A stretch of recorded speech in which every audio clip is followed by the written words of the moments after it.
He didn't knock. That was the first thing Elena noticed, the front door of her family home swinging in open, like he already owned it, like the lock had decided it wasn't worth the argument. 3 men entered first, big and quiet, and wearing the kind of stillness that comes from doing violent things, so many times that violence has become boring. Then Damian Rourke stepped through the doorway, and the temperature in the room seemed to drop by 10 degrees. He wasn't what she expected. She didn't know what she expected, something louder, maybe. Something with more edges showing. But Damian Rourke looked like a man who had long ago stopped needing to prove anything to anyone. He wore a charcoal suit with no tie, the collar open at the throat, and he carried himself the way certain men do when they understand that every room they enter has already been rearranged around them before they arrive. He was 38, maybe 40, dark hair going silver at the temples, face that had been handsome once, and was now something harder, not ugly, but finished, like a carving that had been worked past the point of softness. He looked at Elena for exactly 2 seconds before he looked away. That was somehow worse than if he had stared. "Miss Voss," he said. Not a question. Elena stood in the middle of the sitting room with her arms crossed and her jaw set, and her heart hammering so loud she was half convinced he could hear it. She was wearing jeans and an old gray sweater because she hadn't known. Her mother hadn't told her until an hour ago that Rourke's people had called, that someone was coming tonight, that the money they owed had finally run out of patience. "You can call me Elena," she said, "and you didn't knock." One of the men near the door shifted slightly. Damian Rourke's expression didn't change. "I won't be long," he said. "Before we go any further, if you're new here, take a second and subscribe to the channel. Hit the like button and drop a comment below telling me what city or country you're watching from. I want to see how far this story travels. Now let's get back to Elena, because her night is about to get a great deal more complicated. The house was falling apart, and everyone in it knew it. The Voss family had owned this place for 3 generations, a wide Victorian on the edge of the better neighborhood, close enough to old money to remember what it smelled like, but too far gone now to pretend. The wallpaper in the hallway was peeling at the corners. 2 of the radiators didn't work. Kitchen ceiling had a water stain shaped like a closed fist that had been spreading slowly for 2 years, and Elena's father, Richard Voss, had promised every winter to fix it, and every spring had found a reason why not yet. Richard Voss was not in the room, was upstairs. His doctor had said absolutely no stress, and Elena's mother had practically barricaded herself in the bedroom with him, which meant Elena was standing here alone in the sitting room with Damian Rourke and 3 men who looked like they bench-pressed small cars for entertainment, and she was doing it in an old sweater, with her hair still damp from a shower she'd taken 40 minutes ago, thinking the evening was going to be quiet. Life, she had decided around age 22, had a very specific and personal sense of humor about her. "The amount," Damian said. He reached into the inside pocket of his jacket and produced a folded document, which he placed on the coffee table between them like it was something he did every Tuesday. $430,000. With interest accumulated over 18 months. Elena stared at the number written at the top of the page. She'd known it was bad. She hadn't known it was that. "My father is sick," she said. Her voice came out steadier than she felt. "He's had 2 cardiac events this year. The business failed because the contracts he was counting on disappeared. Not because he made stupid decisions. He built that company for 20 years. I know his history," Damian said. "Then you know he's not a man who runs from debts. He's trying. He's had 18 months. He's been in and out of hospitals." Damian looked at her then. Not with cruelty, that was the thing that knocked her slightly off balance. He looked at her the way you look at someone when you are deciding how much truth to give them. "I didn't come here to take your house, Miss Voss." She blinked. "Elena." "I came here," he said, "because there is an alternative." He reached into his jacket again and produced a second document. This one was thicker, printed on heavier paper, and he placed it on top of the first. He didn't say anything else. He simply waited for her to pick it up. She didn't move immediately. Something in her chest was pulling tight the way it does when your instincts are trying to tell your brain something that your brain is going to hate. She picked it up. She read the first paragraph. Then she read it again. Then she set it back down on the coffee table, very carefully. The way you set something down when your hands want to throw it. You want me to marry you. It's a legal arrangement, he said.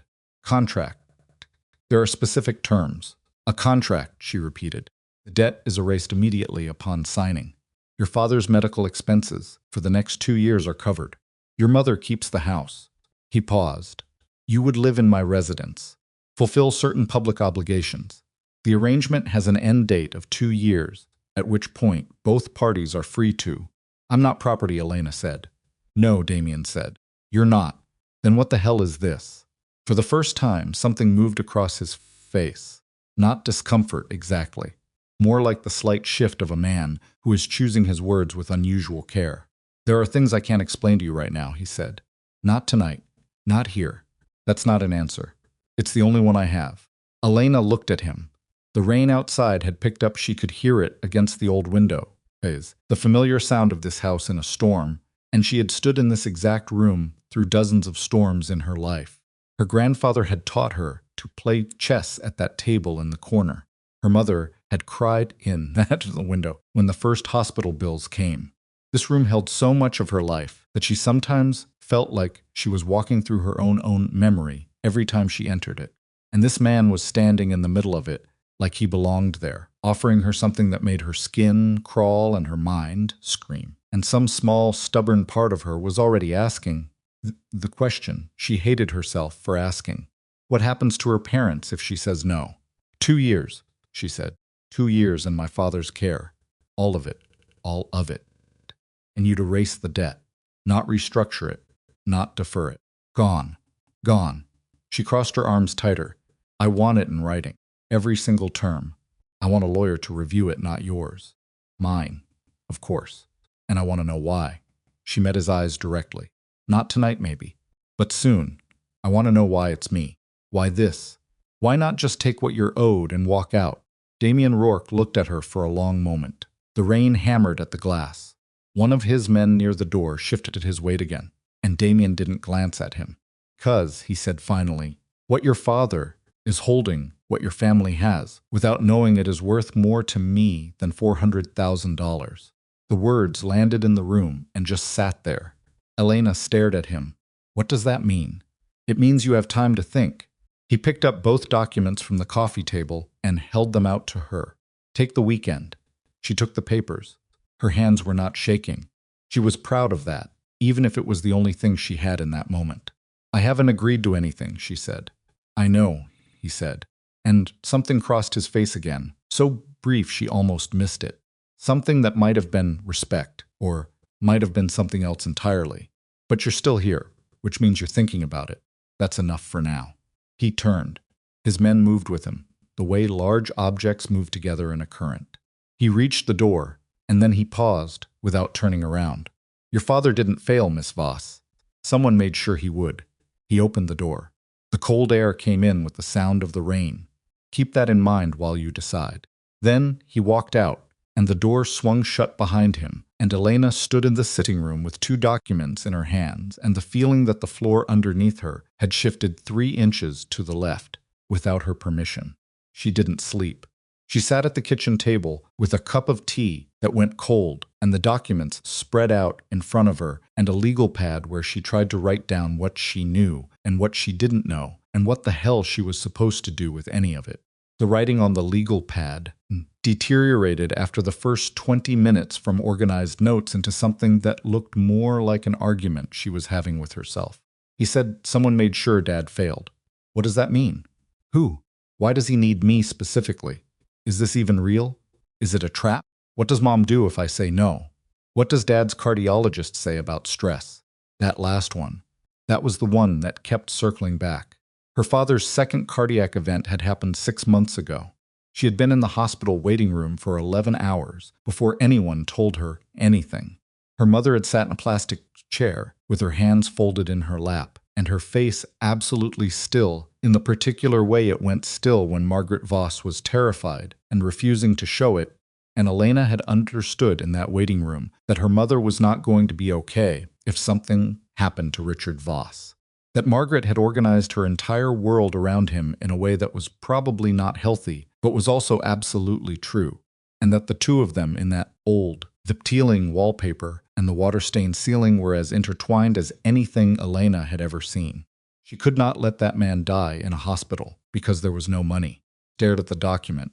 The terms were, as Damian had said, specific. Cohabitation at a residence to be disclosed. Monthly allowance. Public appearances as requested, no more than twice per week. A separate clause about privacy. She would not be required to discuss her arrangement with anyone outside a list of approved contacts.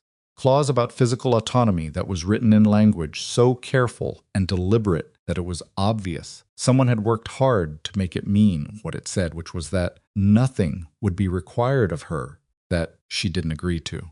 She read that clause 4 times. By 3 in the morning, she had circled 12 things she wanted the lawyer to look at and underlined 6 things she wanted explained before she signed anything. And she had also, somewhere in the quiet of the kitchen, with the rain finally letting up outside, made a decision she hadn't admitted to herself yet. She was going to say yes. Not because she wanted to. Not because the idea of it wasn't infuriating and humiliating, and about 100 other things she didn't have words for at 3 in the morning. But because her father's heart was weak and the debt was real, and Damian Rourke had said something in that sitting room that had gotten under her skin and wouldn't let go. Your father didn't fail. Someone made sure he would. That was true. If someone had deliberately destroyed her father's company, deliberately arranged the debt, deliberately pushed her family into this corner, then she wanted to know who. She wanted to know why. And as much as she hated to admit it, the man standing in the best position to give her those answers was Damian Rourke. She gathered the documents, folded them neatly, and went upstairs. She didn't sleep. But she stopped arguing with herself, which was close enough.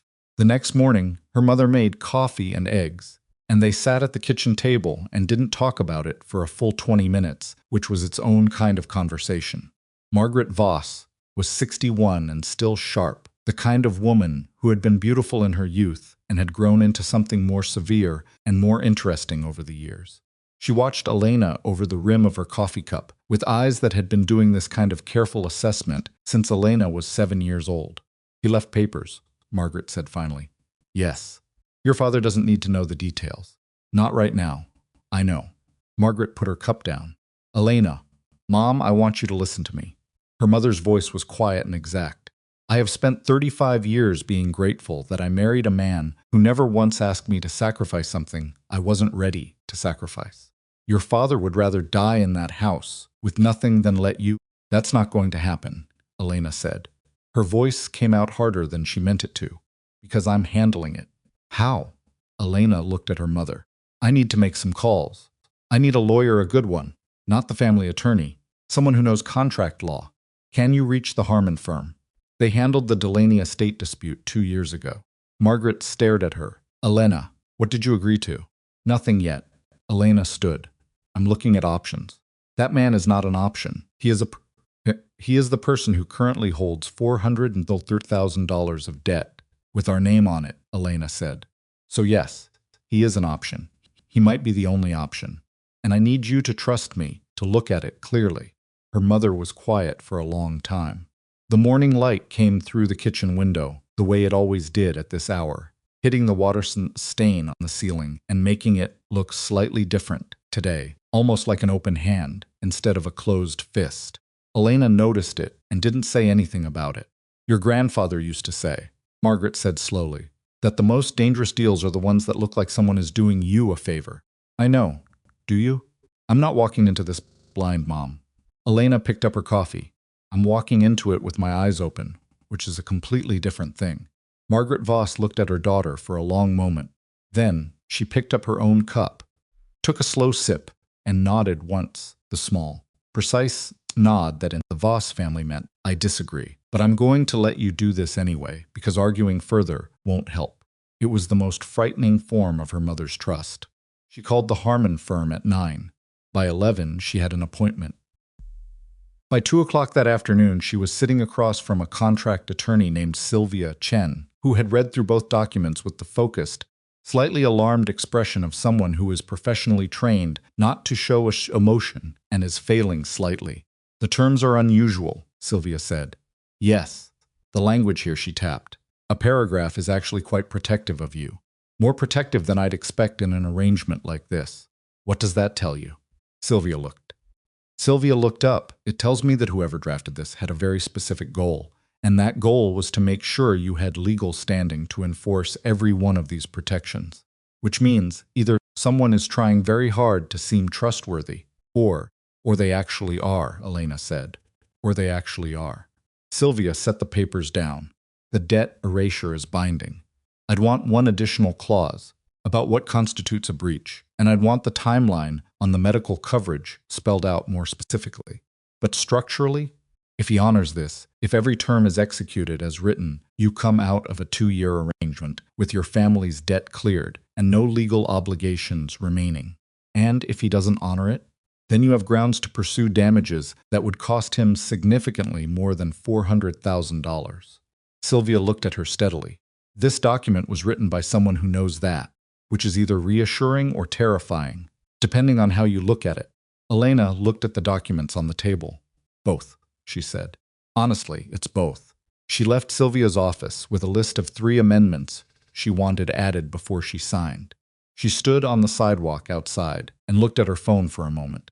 There was a number in the papers, a contact for her response. Called it. A man answered on the second ring, not Damian. Someone with a careful voice and an accent she couldn't place. Miss Voss, he said, as if he'd been expecting it. I have conditions, Elena said. 3 amendments I want added to the contract. I also want a meeting with Mr. Rourke before I sign anything. A brief pause. Tomorrow. Noon. She looked out at the street. At the ordinary afternoon moving past her, a woman walking a dog, 2 men arguing cheerfully outside a sandwich shop, a kid on a bicycle running a yellow light. All of it so completely normal that it felt faintly surreal. And tell him to knock this time. He knocked. Elena opened the door at exactly noon, and there he was, same suit, different tie this time, or maybe no tie at all. She couldn't immediately remember what she'd noticed before. He looked in the daylight, slightly less like an architectural feature, and slightly more like a man who hadn't slept particularly well either. She let him in. And in. Her parents were out. She had arranged it carefully, her mother taking Richard to a follow-up appointment, giving herself 2 hours and no audience. She led him to the kitchen rather than the sitting room. A small deliberate choice that she told herself was just practical and knew was not. She'd made coffee. She hadn't planned to make coffee and then had made it anyway, which was the kind of self-betrayal she noted and ignored. The amendments, she said, sliding Sylvia's summary across the table. Damian sat down across from her. He picked up the paper and read it. He read it the way he did most things, apparently without visible reaction, thoroughly, not rushing. The medical coverage timeline, he said. This is reasonable. And the breach clause? Also reasonable. And the third? He looked up. The third amendment was the one Sylvia had helped her word, and Elena had gone back and forth on a dozen times before deciding she wanted it there. It said, essentially, in the event that information obtained by either party during the term of this agreement is used in a manner that causes harm to the other party's family, the harmed party reserves the right to immediate termination with full benefit retention. You're protecting your family, he said. Not a question. I'm protecting my family, Elena confirmed. From everyone, including you. He set the paper down, agreed. She blinked. She'd expected more resistance than that. He seemed to notice. You expected me to argue. Most people argue when you protect yourself against them. Most people, he said, haven't built their entire organization on the principle that a deal that only benefits one side isn't worth making. He looked at her with those dark, unreadable eyes. Clause. I'll have my people revise the document by tonight. Elena looked at him. Outside the kitchen window, a bird was sitting on the fence post a sparrow, small and brown and fussing with its feathers against the cold. She watched it for a moment. You said my father didn't fail, that someone made sure he would. She brought her eyes back to Damian. I need you to tell me what you meant. Not everything. I understand you have reasons. But enough. Because I'm about to agree to something enormous based partly on that sentence. And I need to know it wasn't just a line. Damian was quiet for a moment. The sparrow flew away. Your father, he said slowly, made a contract 12 years ago. Consulting arrangement with a company called Meridian Holdings. He didn't know at the time, but Meridian was a front, a financial structure I used for one specific operation. He stopped. He helped me, 12 years ago, completely unknowingly, and someone inside my organization found out about that connection and used it. They decided that if your father's company collapsed, if he was buried in debt, if he looked like a man who had burned through everything he had, it would create a story, a narrative. He met her eyes. That your father was a liability I'd cut loose to hide what he knew. Elena stared at him. He doesn't know anything. I know that. He had no idea he was involved with. I know that too. Then why? She stopped. She rearranged it in her mind. Someone wanted to discredit him. Make it look like you'd used him and abandoned him. Why? Because the person who set it up, Damian said, needed a reason to push me toward a specific decision. And a man with a ruined business and a sick heart and a daughter with no good options. He paused as a useful pressure point. The words landed like something physical. Elena felt the blood drain slightly from her face and then come back hot. So my family was deliberately destroyed, she said, very carefully, to manufacture a situation where I would have no choice but to, yes, to accept this arrangement. Yes. She sat back in her chair. Her hands were flat on the table, and she was pressing them down hard enough to feel the edge of the wood. And you knew this, she said. You knew this, and you still came here with that document. Yes. Why? He looked at her. Because the alternative was letting whoever set this up succeed. And I don't. He stopped, and for the first time, she saw something that didn't belong in his face. Something unpolished and briefly visible, like a door swinging open by accident. I don't leave people in a trap someone else built for them. Not if I can take the trap apart. Elena looked at him for a long time. That's either the most noble thing I've ever heard, she said, or the most well-constructed manipulation. Could be both, he said, and something shifted at the corner of his mouth, not quite a smile, but adjacent to one. She looked at the documents on the kitchen table. Then she looked at the man across from her, who had walked into her house without knocking, and then knocked when she told him to, who had agreed to every amendment without argument, who had told her something true and seemed to know she needed to hear it, who was watching her now with the careful, patient attention of someone who had learned not to push. She thought about her father upstairs in the dark 2 years ago, before the first cardiac event, still believing the business would turn around. Thought about her mother in the plastic hospital chair. She thought about the water stain on the ceiling spreading slowly, while everyone pretended it wasn't. She reached across the table and picked up the pen that was lying there. Get me the revised document tonight, she said. I'll sign it tomorrow. Damian nodded once. And Rourke. She met his eyes across the kitchen table of her crumbling family home, and she made sure he heard every word. If I find out you're lying to me about any of it, not just the big things, any of it, I will burn down every piece of this arrangement and find a way to make your life significantly more complicated than you're used to. She held his gaze. That's not a threat. That's just accurate information. He looked at her for a moment. Then he said, I know. And the way he said it, like it was true, like he had actually accounted for it, like it was something he'd already decided he was fine with, was the first thing about Damian Rourke that genuinely surprised her. She didn't let it show, but she filed it away in the part of her mind where she kept the things that mattered. The revised document arrived at 7:43 that evening, slid under the front door in a plain manila envelope with no name on it. Elena found it when she came downstairs for a glass of water and nearly stepped on it in the dark hallway. She stood there in her socks on the cold floor and held it for a moment before carrying it to the kitchen table where the light was better. The 3 amendments were there, worded exactly as Sylvia had specified. She read through the full document twice, found nothing new hidden in the language, and went to bed. She did not sleep well. She hadn't expected to. The next morning she signed it. Her hand moved across the signature line, without hesitation, which surprised her, and she folded the document back into the envelope and called the number she'd been given. The same careful voice answered. She told him it was done. Mr. Rourke will send a car Thursday morning, the man said. What time? 9 o'clock. She almost said I'll need more than 2 days to pack my life, and stopped herself, because that was the kind of thing people said when they were trying to make something feel more significant than they could afford for it to feel right now.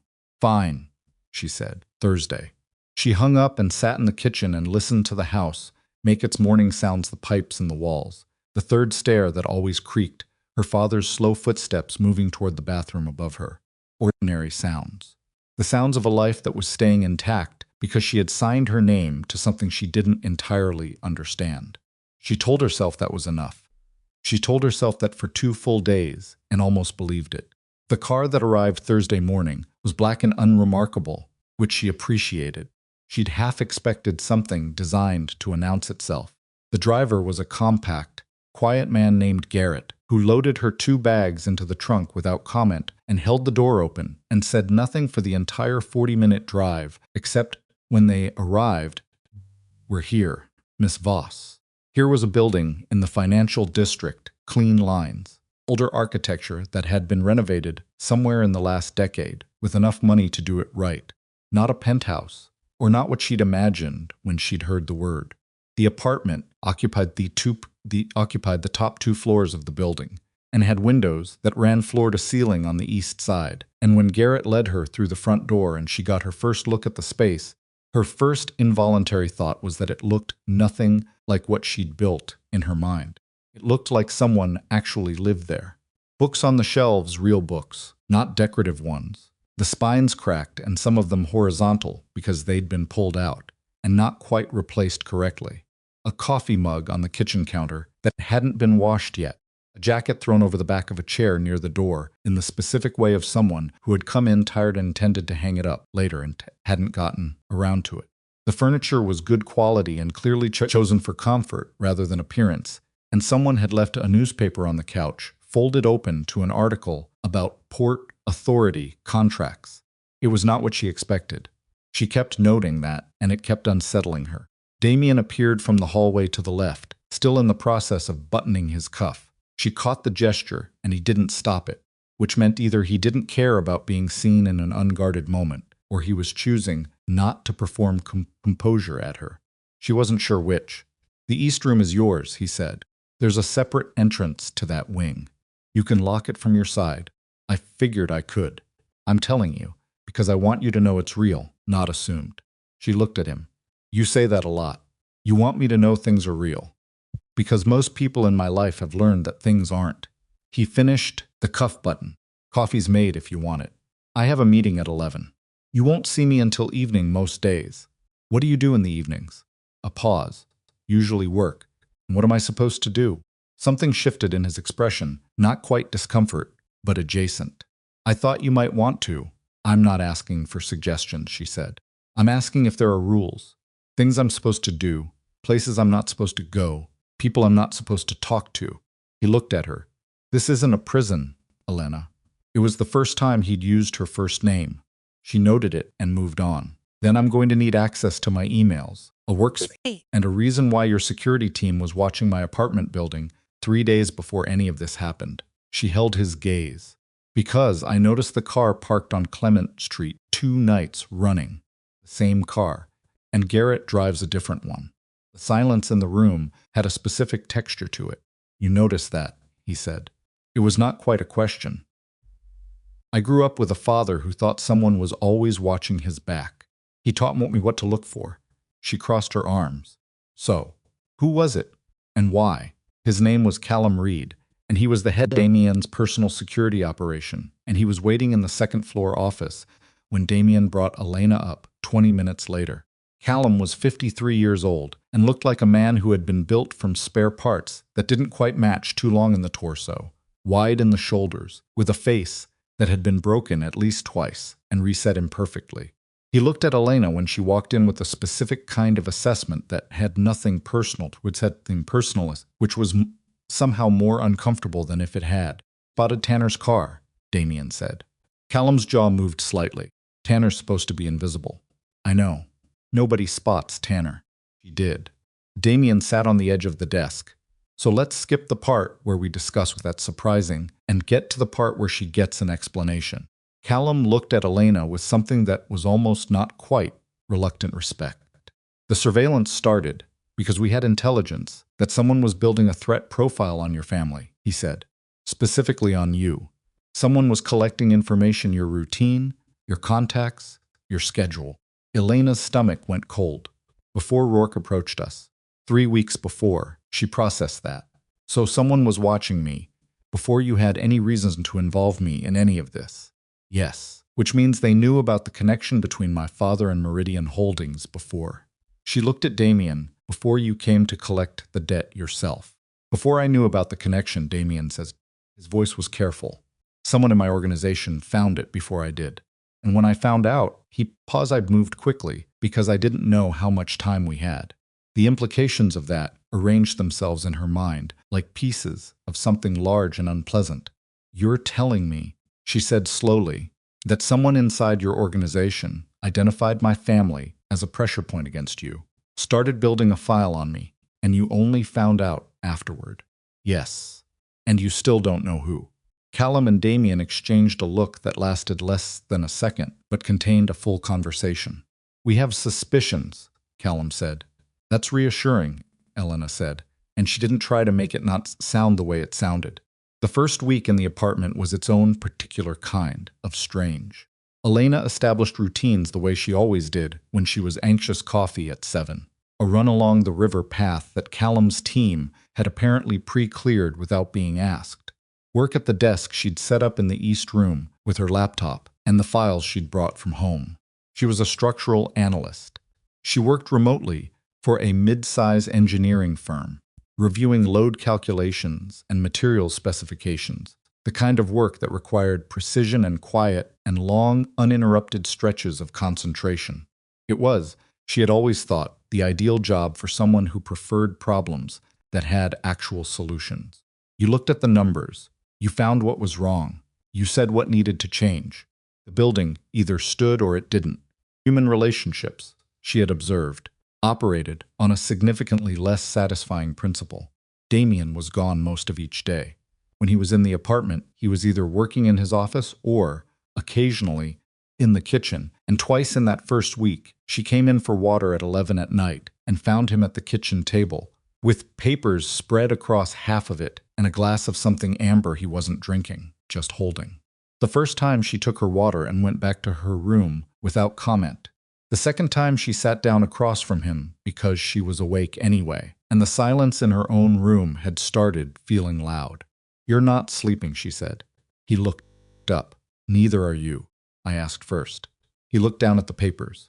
Operational issues. That's not an answer. No, he agreed. He pushed the papers to one side. One of my distribution networks in the Northeast went dark 2 days ago. 3 people stopped responding to contact. The network manager says he can't explain it, and you think someone turned them. He looked at her. You're very direct. You hired a structural analyst, not a diplomat. She wrapped her hands around her water glass. Turned them, or scared them, which is more likely. Quiet for a moment. Scared, he said. Victor Halden doesn't turn people. He removes the people around them till they feel like they're standing in an empty room, and then he offers to be the only one left. Halden, that's your rival. One of them. How many do you have? Something moved at the edge of his mouth. Fewer than I used to. That's not as reassuring as you think it is. It was quiet again. She watched him in the kitchen light the way he sat, forward slightly, elbows on the table, the particular tiredness in the line of his shoulders that she recognized as not physical. It was the tiredness of someone who had been managing too many things alone for too long and had gotten so used to it that they'd forgotten it was management and started thinking it was just how existing felt. She recognized it because she had felt it herself for the better part of 2 years. Halden knows about the arrangement, Damian said. He'll use it. Use it how? He'll say you're a weakness. He looked at her steadily. He'll tell my people that I'm compromised, that bringing a woman I had leverage over into my home is either sentimentality or stupidity, and either way, it's an opening. Elena looked at him. Is it? He held her gaze. That depends on you. That's a deflection. It's the truth. He picked up the glass and set it down without drinking from it. I have never given anyone a reason to call me sentimental. I have never made a decision based on anything other than what was strategically necessary. And I walked into your house with a marriage contract instead of a repossession order, which is, he stopped. Which is, she said. Not nothing, he said, to people who are watching me for cracks. Kitchen was quiet. The building made the low sounds buildings make at night. Elena thought about what Callum had told her, 3 weeks of surveillance, before Damian had arrived at the door. Someone inside the organization building a file on her. Someone who knew the pressure points. "You're worried they'll come after me," she said. "I'm worried they already have a plan that I haven't seen yet." "What kind of plan?" He was quiet for a moment too long. "Rourke, there are things moving that I can't fully—" "What kind of plan?" He set the glass down. The sound was small and definite. "Halden's people have been in contact with 3 members of my inner council. We intercepted 2 of those contacts. The third," he paused, "we found out about afterward." "Who was the third?" Again the pause. Longer this time. She watched his jaw tighten slightly. "Marcus," he said. She didn't know who Marcus was yet. But she stored the name, the way she stored everything quietly, in a place she could find it later. And Marcus told me about the contact himself. Immediately. Said Halden's people approached him with an offer, and he refused and walked away. Damian's voice was flat. "It is what you'd say if you refused, and also what you'd say if you didn't. And you can't tell which one it is." "No." Elena looked at him. There was something in his face, not fear. Nothing that's soft, but the specific tightness of a man who is holding something he can't put down and can't afford to drop. "How long have you known Marcus?" she asked. 17 years. She nodded slowly. Said nothing else. There was nothing to say that would help, and she knew it. And she thought he knew she knew it. She went back to bed at midnight. She lay in the dark and stared at the ceiling of a room that wasn't hers and thought about a man who had built 17 years of trust and was now looking at it from the wrong end of a question he couldn't answer. She thought, "I know exactly what that feels like." 9 days into the arrangement, Halden made his first move. It didn't come through Damian. It came through Elena's phone, a message from an unknown number forwarded through 2 routing layers that her firm's IT contact said were very good and not good enough.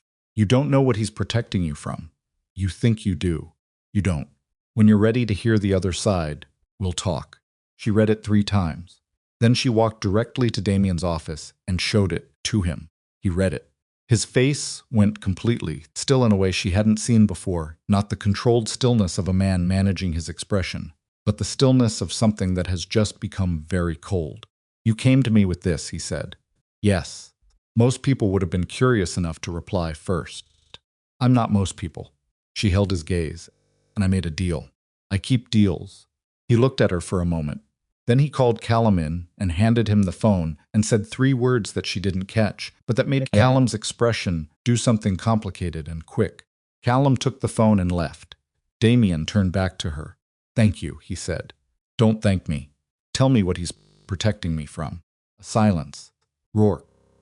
Elena." His voice had something in it she hadn't heard before, not warmth exactly, but proximity to it. "There are things I will tell you. I need to do it in the right order. Because the wrong order will—" He stopped. "Will what?" "Will make me look like I'm managing you, instead of being honest with you." He met her eyes. "And I don't want to manage you." She stared at him. The honesty of it caught her off guard, which she could see he'd anticipated, which made it both more and less reassuring at the same time. "Then be honest with me now," she said. "Whatever the right order is, start it." He told her that evening. They sat in the kitchen, again it had become, without either of them declaring it, the room where real conversations happened, and he laid it out with the careful precision of a man who had organized information his whole life and was choosing, for maybe the first time, to share it without editing it into something easier. Her father, 12 years ago, had processed a financial transfer through his company, a significant one, nearly $3 million, routed through a consulting account that Meridian Holdings had opened with him. He had been told it was European infrastructure funding. He had documented it correctly, filed everything properly, and had no reason to know that Meridian was a financial architecture. Damian used to move money away from people who wanted it enough to kill for it. The transfer had helped Damian survive a period that he described as an internal restructuring in a tone that made it clear the restructuring had involved weapons and people who hadn't restructured. "He saved your life," Elena said. "My father, without knowing it. The money he moved kept 3 of my people alive and my operation intact for long enough to stabilize." Damian looked at his hands.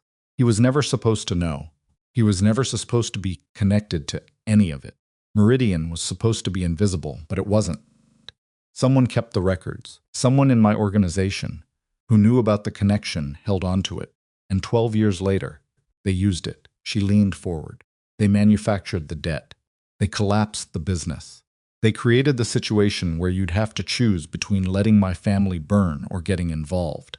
Her voice was controlled and flat, and she was working to keep it that way, so that when you got involved, whoever is running this could point to you and say you had a reason to protect my family.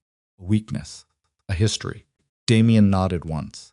And your marriage contract, she said, coming here with that instead of a repossession order, made it look exactly like what they wanted it to look like, he said. Yes. Elena sat back. She pressed her palms flat against the table. She could feel her pulse in her hands. Marcus, she said. He looked up. You said Marcus told you about Halden's approach right away. Immediately, you said. She met his eyes. But Halden's people had 3 weeks of surveillance on me before you knew about the Meridian connection. Someone fed them that information. Someone with access to records that were supposed to be invisible 12 years ago. The silence in the kitchen was absolute. She watched Damian's face very carefully. She watched him understand that she had gotten there herself. I know, he said. And the 2 words had weight in them, not just confirmation, but something older. Something that had been sitting in him for weeks and had not yet found a place to rest. I know. Elena looked at him across the kitchen table. The man who had built 17 years of trust with someone was sitting 3 feet away from her, and she could see it, the specific human thing happening in him. The thing that had nothing to do with empires or operations or strategic positioning. The thing that was just a man realizing that someone he loved like a brother had been working against him, possibly for years, and that every instinct he had was still pushing back against believing it. She knew that feeling too. She reached across and picked up her water glass. She did not say anything reassuring, because she was not built for false reassurance, and he would know it for what it was. Instead, she said, we need to know for certain before you move. If you're wrong, you lose him. If you're right, and you wait too long, you lose everything else. He looked at her. So we need to find out fast, she said, and we need to do it without him knowing we're looking. Pause. Then how? She looked back at him steadily. You hired a structural analyst, she said. I find where buildings are going to fail before they do. Give me access to your financial records, the ones connected to Meridian, the ones connected to my father's company, whatever you have that goes back 12 years. Let me find where the load is wrong. He held her gaze for a long time, long enough that she could hear the building settle around them. If you find what I think you're going to find, he said quietly, there's no going back. Not for either of us. She looked at him without flinching. I know, she said. I've been at the point of no return since the moment I signed that document. She held his eyes. Now let me help you figure out what we do next. She started with the oldest files. Damian gave her access at 10 o'clock that night, a secured terminal in his office, a stack of external drives that Callum brought in without comment, and a password that Damian wrote on a piece of paper and then watched her memorize before he burned it in the kitchen sink. The gesture was so deliberately old school that she almost said something about it. She didn't. He was right to do it. Paper trails on a screen could be found. Paper trails that were Ash couldn't. She worked through the night. The Meridian holding structure was cleaner than she'd expected. Someone had built it with real care. The kind of financial architecture that was designed to be invisible, not by being complicated, but by being boring. Unremarkable transaction sizes. Consistent timing. Nothing that would flag an automated review. She had spent 6 years looking at structural load calculations, and the principle was identical. The failure point was never where it looked dramatic. It was always in the ordinary place. The bracket everyone assumed was fine because it had always been fine. She found the first anomaly at 2 in the morning. It was a documentation timestamp. A record of the Meridian to Voss transfer from 12 years ago, filed with the correct date, but accessed again 14 months ago. Someone had opened the file. Read it. And the access log had been partially scrubbed, the way you scrub something when you know what you're doing, but you're doing it quickly, leaving the faint ghost of an edit rather than clean deletion. She stared at the timestamp. 14 months ago. 3 months before her father's business started losing contracts. Pulled the access credentials associated with the ghost log. They were generic, a system-level identifier that could belong to anyone with senior administrative access. She wrote the credential string on the legal pad beside her and kept going. By 4 in the morning, she had found 3 more accessed files, all from the same 14-month window, all touched by the same ghost credential, all related, in different ways, to the Meridian structure and its connection to her father's company. At 4:30, she found the payment record. It was buried inside a reconciliation document for a legitimate operational account, the kind of document that got filed and never reviewed because it was supposed to be routine. But inside the routine numbers was a transfer she couldn't account for. $112,000, moved in 6 installments over 4 months, into an account she didn't recognize. The destination account was labeled with a code rather than a name. She ran the code against the other files. It took her 20 minutes to find it. Code appeared once more, in a personnel expense record from 8 years ago, filed under Vale M Operational Reimbursement. She put her pen down. She sat very still in the chair in Damian's office at 4:40 in the morning and looked at what she had found.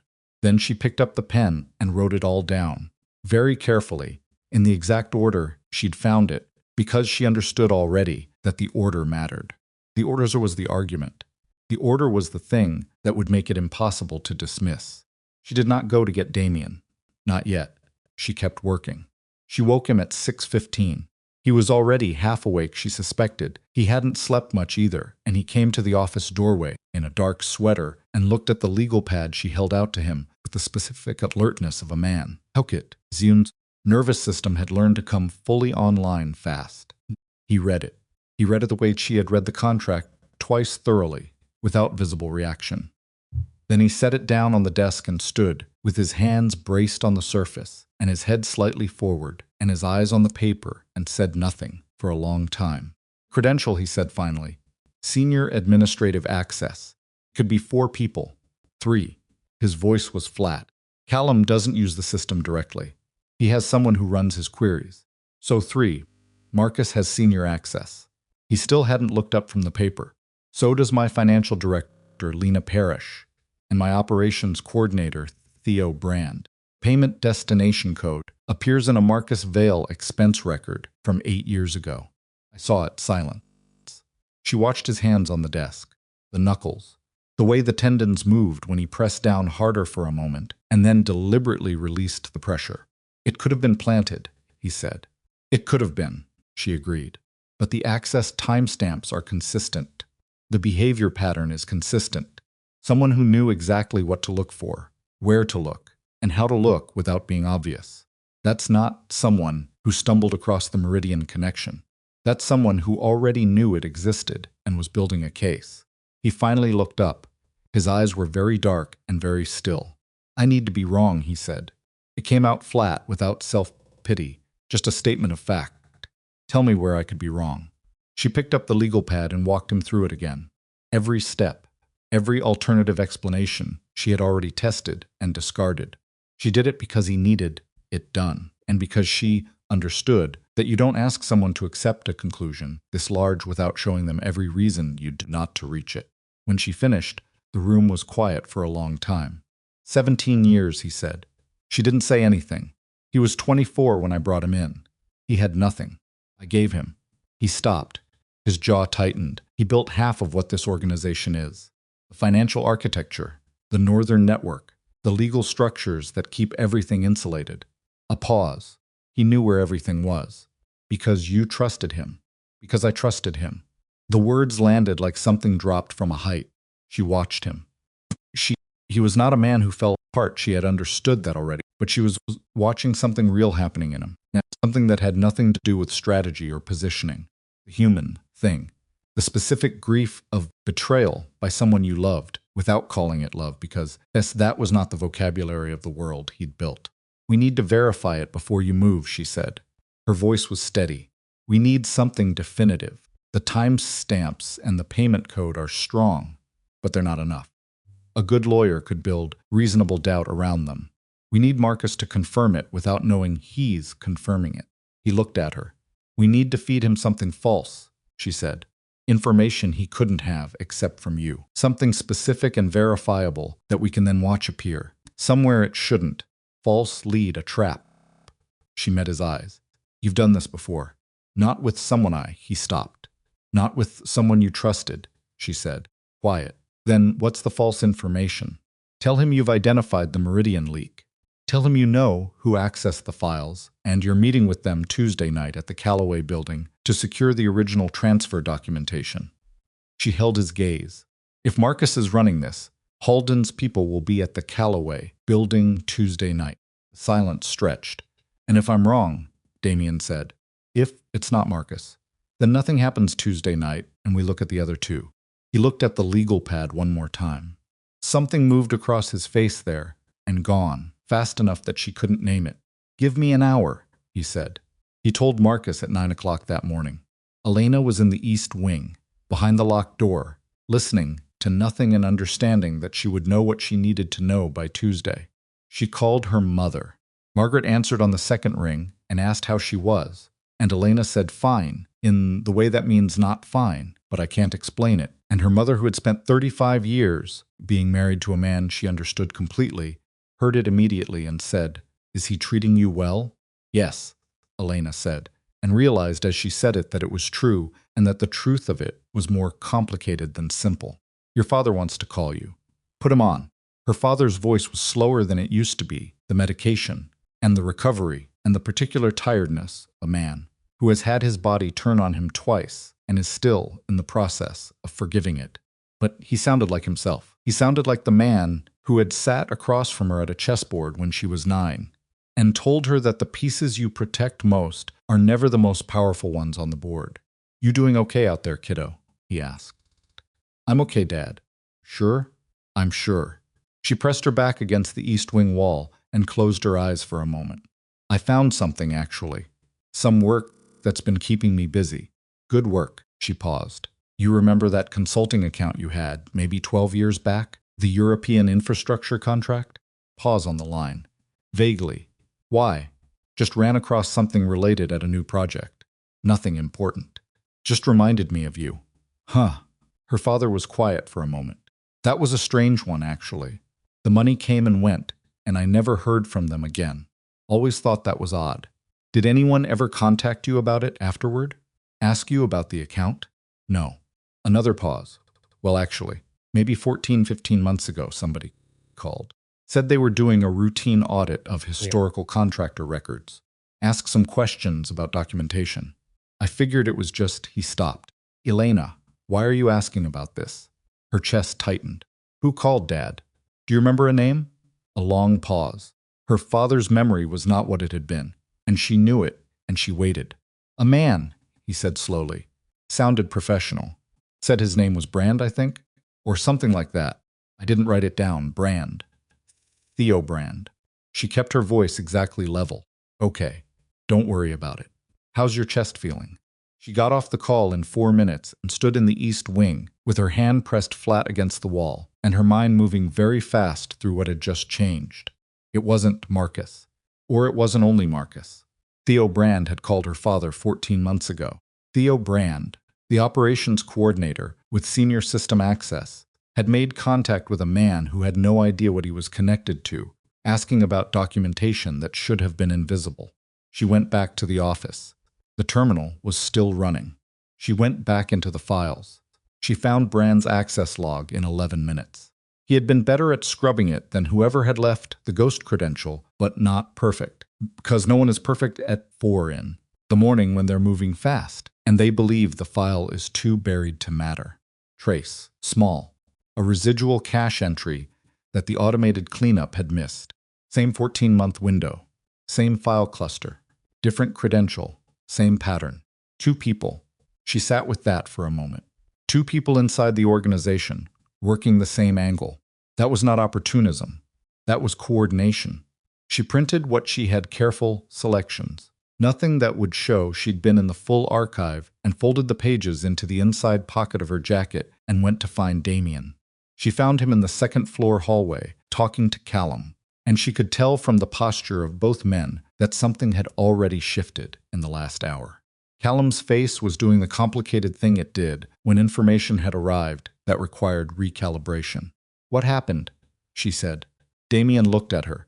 Marcus called in a schedule change, moved 3 meetings, cleared his afternoon. No explanation. When? 40 minutes ago. After you told him about the Callaway building. 40 minutes after. His voice was flat as concrete. She pulled the folded pages from her jacket pocket. "Then I need to show you something else. Because we have a second problem." She handed him the pages. She watched him read. She watched Callum read over his shoulder. She watched the moment Callum's expressions stopped being complicated and became something simpler and harder. "Brand," Callum said. "He called my father 14 months ago. My father remembered a name he wasn't certain, but it matched. Brand was building the narrative from both ends. Marcus was working the financial documentation inside your organization. Brand was confirming the external connection, making sure the evidence trail pointed the right direction." Damian was looking at the pages with an expression she had not seen on him before. Not the cold stillness, something rawer. The expression of a man standing in a room he has been in 1,000 times, and suddenly understanding that the walls are not where he thought they were. "They've been coordinating," he said, "for at least 14 months, possibly longer. And Marcus cleared his afternoon after you fed him false information." She held his eyes. "I'm sorry, I know what that means." The hallway was very quiet. Callum said, "I need to pull Brand's current location." "Do it quietly," Damian said. His voice had gone to a place she hadn't heard yet, not loud, not hot, but with a zero-temperature quality that was more frightening than either. Callum moved away down the hall. Damian stood with the pages in his hand and looked at nothing for a moment, and Elena watched him do the thing she had watched her own father do once. After the business failed the internal accounting, the going back through memory to find every moment that should have told you something and didn't, the specific punishment of realizing that the evidence had been there, and you had loved someone too much to read it correctly. 17 years, he said again. Quieter this time. She didn't say anything. There was nothing to say that wasn't hollow. Then Callum appeared at the end of the hallway, and his face was wrong in a way that made her stomach drop before he opened his mouth. "Brand is gone," Callum said. "His apartment is clean. Not just empty cleaned. And he took a car from the secondary lot 3 hours ago." The words fell into the hallway like stones into water. 3 hours ago. Before Damian had told Marcus anything. Before the false information had been planted. Brand had already been moving. Elena processed that one beat ahead of Damian. She saw it in his face, the same recalculation hitting him a half-second behind her. "He already knew," she said. "How?" Callum said. She turned it over fast. 3 hours ago. The only thing that had changed 3 hours ago was her search through the files last night. The terminal access, the record she'd pulled. She looked at Damian. "The terminal," she said. "Is it monitored?" Damian's expression went very still. "It's supposed to be air-gapped. Is it monitored?" "A beat. There's an activity log. Callum's team uses it to track access hours. And who has access to that log?" The silence in the hallway was the loudest thing she had ever heard. "Senior Administrative Access," Callum said. His voice had gone gray. "Brand would have had. He saw what I was looking at," Elena said. "Last night while I was working. He saw the files I was pulling, understood what I was building, and he ran." She looked at Damian. "Which means Marcus doesn't know yet. Marcus cleared his afternoon because you fed him the Callaway information. Brand is already gone because he knew I was looking." "They're not fully coordinated," Damian said slowly. "Not anymore. Brand panicked and ran without warning Marcus. Which means Marcus is still sitting somewhere, thinking he has until Tuesday." Damian looked at her. Something moved in his face fast, deliberate, the gears of a mind that worked best under pressure finding the angle. "Then we have a window," he said. "A short one." She held his eyes. "If Brand contacts Marcus in the next few hours, it closes. If we move before that, we need to bring Marcus in without it. Looking like we're bringing him in," Damian said. He was already thinking 3 moves ahead. She could see it. Something that gives him no reason to run. He still thinks the Callaway meeting is Tuesday. Still thinks he has time. "Call him," Elena said. "Not about Callaway. Something routine. Something only you would call him about. Something that requires him to be physically present." There's a financial review meeting Friday. He chairs it. Move it to tonight. Tell him there's an issue with the Northern Network accounts that needs to be resolved before end of business. She paused. He won't refuse. He can't refuse without it looking suspicious. And by the time he's sitting in that room, we'll have everything we need to put in front of him. Damian looked at her for a long moment. The hallway light was flat and practical, and in it she could see every line in his face, the tiredness, the betrayal sitting new and raw behind his eyes, the particular determination of a man who has lost something enormous and is refusing to let it take anything else. This goes wrong, he said. If Brand reaches him first, or if Marcus suspects, then it goes wrong, she said. But you need to decide right now, because every minute we stand here is a minute. Brand might be on a phone. He held her gaze. His jaw was tight, and his eyes were clear, and he was looking at her the way she had seen him, look at nothing steadily, without flinching, taking in what was actually there rather than what he wished was there. Make the call, Elena said. He reached for his phone, and in the 3 seconds before Damian dialed, in the flat hallway light of a building that had just revealed itself to be full of traps neither of them had finished counting. Elena understood something that landed in her chest like a key finding a lock. She was not standing here as a woman who had signed a contract and was honoring it. She was standing here because she had chosen to, and the man making the call 3 feet away from her had no idea yet what that meant. But she did, and it was the most terrifying thing she had felt since she'd picked up a pen in her family's kitchen and changed everything. Damian put the phone to his ear. Marcus, he said. His voice was perfect, steady, ordinary. The voice of a man calling his most trusted advisor about a routine financial problem. I need you tonight. Marcus Vale arrived at 7:14. Elena heard him before she saw him in the elevator, the hallway. Particular cadence of footsteps that belonged to a man who had walked these floors for 17 years and owned every inch of them in the way that long familiarity creates a kind of territorial ease. She was in the adjacent room, the door open 2 inches, and she had a clear line of sight to the conference table, where Damian was already seated with a spread of financial documents that Callum had assembled in 40 minutes flat. She watched Marcus come through the door. He was 60, maybe 62, with the build of a man who had once been physically powerful and had let it soften without apology. Silver hair kept short, a face that had learned, over decades, to present itself as openly reasonable, the face of a man you trusted immediately, instinctively, because he looked like someone who had never needed to hide anything. She understood, watching him, exactly why Damian had trusted him for 17 years. Marcus Vale looked like the most honest man in any room he entered. He looked at the documents on the table. He looked at Damian. He pulled out a chair and sat down with the ease of a man settling into a familiar role. Northern Network, he said. Sit down, Marcus.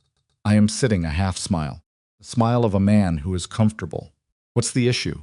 Damian placed a single sheet of paper on the table and slid it across. Elena watched Marcus look at it. She watched the smile stay exactly in place for 2 full seconds after his eyes had read what was on the page.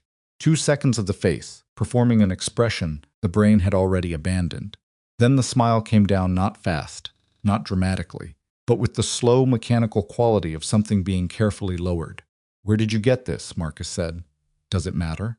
It matters if it's fabricated. Is it? Marcus looked at the paper. His hands were flat on the table. This is a payment record that could mean a dozen different things. You know how financial documentation, the access logs, Damian said, the Meridian files, 14 months of documented access from a credential, tied to your senior clearance.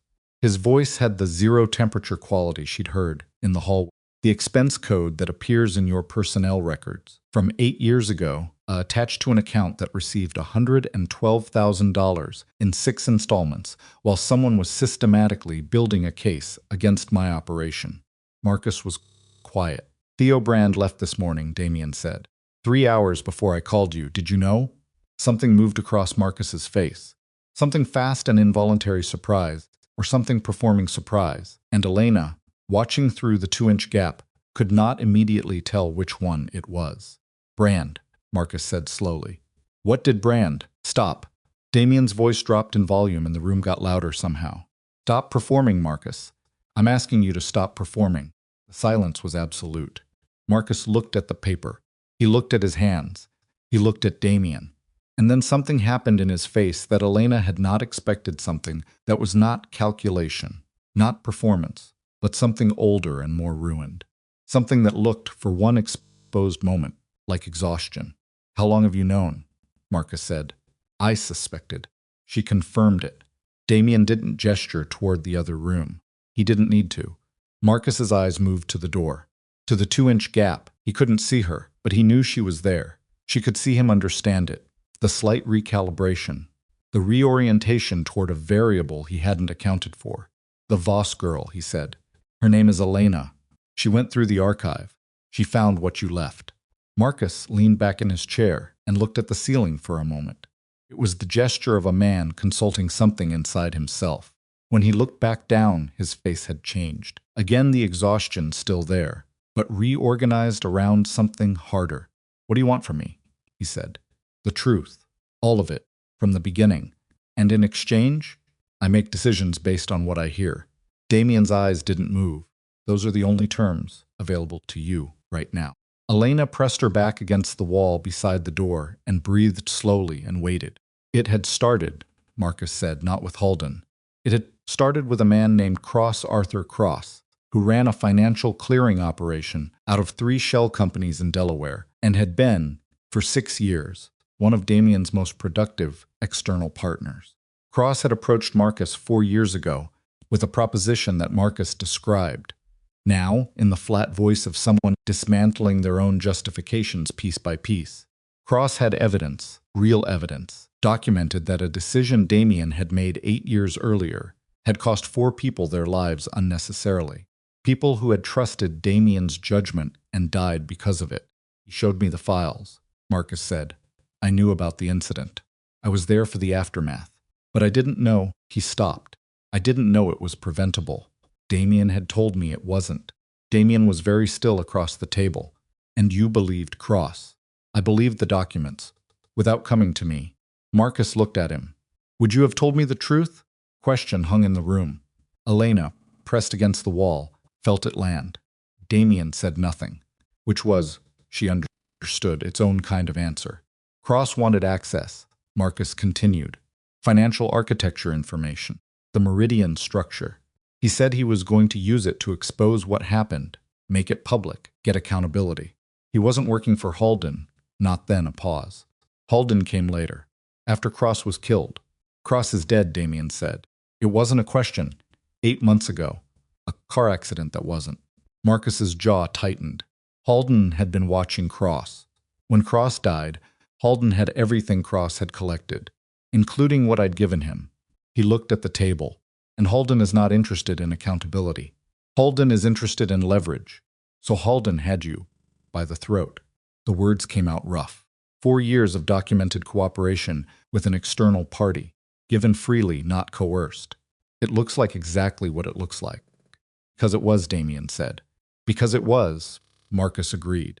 His voice had no apology in it, which was the only thing about it that Elena respected. The Voss family, Damian said. Destroying Richard Voss's business. That was you. Marcus looked at the table. Halden's directive. He needed a pressure point. He had the Meridian connection, knew about the transfer from 12 years ago. He wanted to use it to force your hand. Make you look either compromised or sentimental, depending on what you chose. A pause. I told him it would destroy an innocent man. End point. The room was silent for a long time. Elena realized her hands pressed flat against the wall behind her, and she was pushing hard enough that her palms ached. She made herself stop. Theo Brand, Damian said. How does he connect? Brand has been Halden's man for 2 years. Recruited after Cross died. I didn't know about Brand until 6 months ago. Marcus looked up. When I found out, I tried to find a way to pull back, to limit what Halden could use. That's why I went to Brand to understand what he had. Another pause. Brand doesn't know I know about his arrangement with Halden. Thinks I'm still operating as Halden's asset. Elena straightened slightly. She looked at the door gap with new attention. Which means, Damian said slowly, Brand is not running. Brand is reporting. He saw the file access on the terminal, and he panicked. He'll have gone somewhere to make contact, not to disappear. Marcus met Damian's eyes. Halden will know about the archive search within hours. If he doesn't already. Damian stood. The movement was sudden enough that Marcus leaned back slightly by reflex. "Where does Brand make contact?" Damian said. "There's a location on the west side. A restaurant called Fenner's that Halden's people use as a dead drop exchange. Brand goes there when he can't use a phone." Damian moved to the door and pulled it open, and Elena was there, 3 feet away, and he stopped and looked at her, and she looked at him, and neither of them said anything for a moment, because everything necessary had already been said through a 2-inch gap in a door. "How much did you hear?" he said. "All of it." He nodded once. Turned to Callum, who had materialized in the hallway with the silent efficiency of a man who had been listening through walls for 30 years. "Fenner's west side. I need Brand before he completes contact." Callum was already moving. Damian looked back at Elena. Something in his face that she couldn't fully read the complexity of a man, dealing with too many things at once. Too many of them significant, and underneath all of it, the raw specific pain of 17 years of trust that had turned out to be built on a fracture. "Stay here," he said. "No," she said. "Elena Brand called my father. My father is part of this. I'm part of this." She held his eyes. "And you need someone in that room who didn't grow up in your world. Because everyone who did has a reason to see what they want to see." She paused. "I don't have that problem." He looked at her for 3 seconds. She could feel him calculating not whether she was right, because she could see. He knew she was right, but something else. Something that had nothing to do with strategy. "Stay close," he said. "Do exactly what Callum says." "Within reason," she said. Something moved at the corner of his mouth. Gone before it became anything. They moved. Fenner's was a narrow restaurant on a street that had been declining for a decade, the kind of place that stayed open because its regulars were loyal and its prices were low, and nobody asked questions about the back room. It was 8:40 when Callum's team put eyes on Brand's car parked half a block east. It was 8:47 when they confirmed Brand was inside. They went in through the rear. Elena had never done anything like this in her life. She understood that clearly as she moved through the kitchen behind Callum, between industrial shelving and prep tables, the smell of old grease and dish soap, her heart doing something irregular that she breathed through and controlled because there was no alternative. Callum's 2 men moved ahead with the practiced quiet of people who had done this many times, and she followed with the specific focus of someone who has decided fear is information and not instruction. The back room at Fenner's was 4 tables and bad lighting, and a fire exit one of Callum's men was already standing against by the time they came through the interior door. Brand was at the far table. He had a phone in his hand and his head down, and he looked up when the door opened, and his face went through 4 expressions. In 2 seconds, surprise, recognition, calculation, and something that collapsed all of them into a sudden terrible stillness. Damian walked to the table and sat down across from him without a word. Brand looked at the room, counted the people, understood the arithmetic. "You moved fast," Brand said. His voice was working to be steady. It was almost making it. "You tipped your hand," Damian said. "Running before I'd given you a reason." "I had reasons." "Tell me about them." Brand put the phone on the table, face down. His hands were very carefully still, which meant they wanted to shake, and he was spending energy preventing it. He was 50, lean, with the look of a man who had been careful his whole life, and was now watching careful fail him in real time. "Halden has documentation," Brand said. "On me. On things I did 3 years ago that he stopped. If I don't deliver, he releases it." "What did you deliver?" Brand looked at the table. "Internal operational schedules. Network contact lists. The Voss connection to Meridian. Call to Richard Voss. 14 months ago." Brand's jaw tightened. "I was confirming the external link, making sure the documentation trail was solid." Elena, standing 3 feet to Damian's left, said, "You called a sick man and asked him questions about a financial transaction he had no idea was connected to anything dangerous. You did it to build a case that would destroy his family." Her voice was very level. "How solid is your documentation trail on that?" Brand looked at her. Something moved in his face, not quite shame, but something in the neighborhood of it that had gotten lost on the way. "Halden is meeting with the council tomorrow night," Brand said. He looked back at Damian. That's why I was making contact. He's moving the timeline up. He was going to wait until Tuesday, the Callaway meeting you planted, but he found out the meeting was false, and he's not waiting anymore. Table was quiet. How did he find out Callaway was false? Damian said.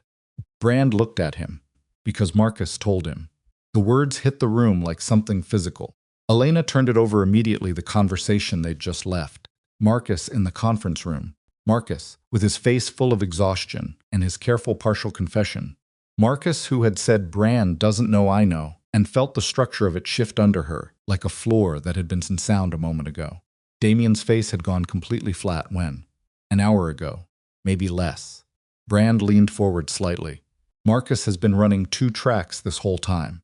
He told you what he needed you to hear to buy himself positioning, but he never stopped feeding Halden. Brand's voice was rough. I've been watching him for 6 months. I kept it from Halden because I thought I could use it as insurance.